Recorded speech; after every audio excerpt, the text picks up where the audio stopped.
పుట్నాలు, మిరియాలు, సాల్ట్ వేసి మిక్సీకి వేస్తే ఇట్లా అయింది. ఎగ్స్ ఉడకబెట్టి ఇట్లా కట్ చేసుకోవాలి. ఆయిల్ వేయాలి.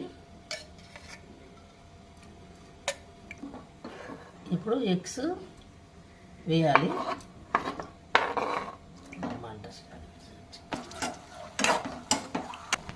ఇప్పుడు మనము ఆయిల్ వేసినాం కదా, ఇది పచ్చసోన ఉంది కదా, అట్లా పొంగుతుంది. ఇప్పుడు ఈ పొడి ఉంది కదా, ఈ పొడి చల్లాలి.